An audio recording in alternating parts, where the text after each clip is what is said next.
Different types of potentiometers for electric guitar. On this occasion, we will deal with the topic of nothing less than potentiometers for electric guitar. Since, as we know, taking care of the signal from our guitar on its way to the amplifier is always very important, and if it must go through low-quality components, this will have a negative effect on the signal itself.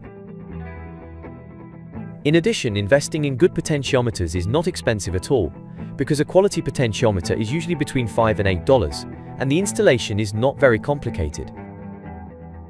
It is simply a matter of redoing the solders in the same way in which they were previously.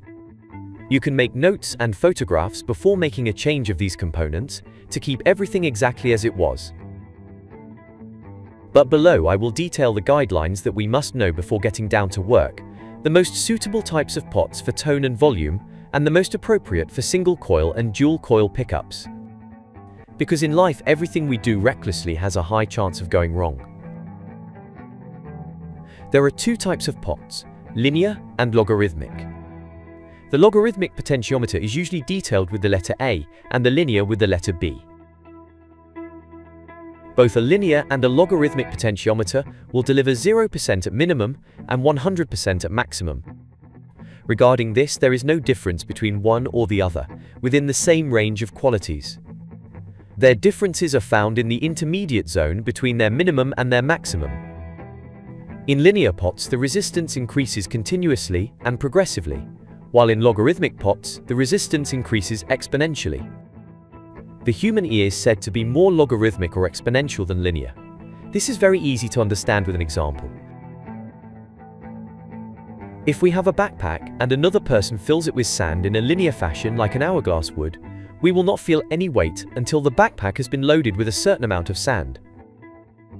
However, if the backpack is loaded exponentially with increasingly larger stones, we will notice the weight changes more noticeably as the backpack is loaded.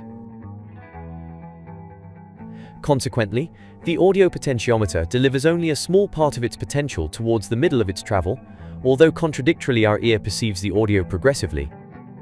And towards the end of the travel, the potentiometer delivers most of its potential. For this reason, logarithmic potentiometers are often used for volume controls, as the ear perceives a volume increase that is gradual even though it is not. In fact, the logarithmic potentiometer is simply known as an audio potentiometer. On the other hand, the logarithmic potentiometer allows us to smooth out the distortion of our guitar without having to lower the volume too much, since much of its range is delivered at the end of the potentiometer's travel, allowing the distortion to be smoothed out considerably by lowering this control slightly. Conversely, if the volume control is linear, it will deliver too much audio perceptible to the ear at the beginning of its range, and if this type of potentiometer is at maximum, it will not cut distortion as effectively if we lower it slightly, as a logarithmic potentiometer would. However, the linear pot is often used for tone controls because an exponential pitch increase is less accurate and effective, and the linear pot performs better in these functions. In any case, when it comes to the guitar, there is almost nothing that is 100% set in stone, as everyone's tastes vary. So if someone decides to have an exponential tone pot instead of a linear one, and a linear volume pot instead of an exponential one, after what has been demonstrated, they know very well that they must do the opposite of what has been detailed above. I have previously commented that the logarithmic potentiometer is generally detailed with the letter A and the linear one with the letter B, but depending on the age or origin of the potentiometer, these terms can be reversed. So when buying it is better to make sure that it is a linear or logarithmic pot, regardless of the references A or B. In the event that the pot is already installed, the most reliable thing would be to measure its resistance while we operate the potentiometer. If it increases progressively, it would be a linear potentiometer, and if it increases exponentially, doubling the resistance progressively, it would be a logarithmic potentiometer. In the case of carrying out the work of installing the potentiometers ourselves, these concepts are vital.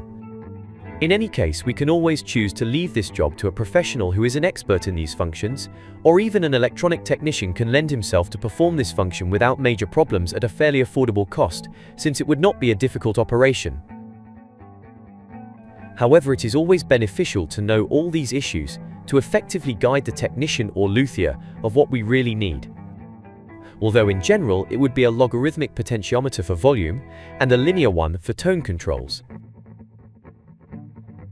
We move on to the subject of kiloohms, which in general would also be of two types for passive pickups or standard electromagnetic pickups, 250K and 500K.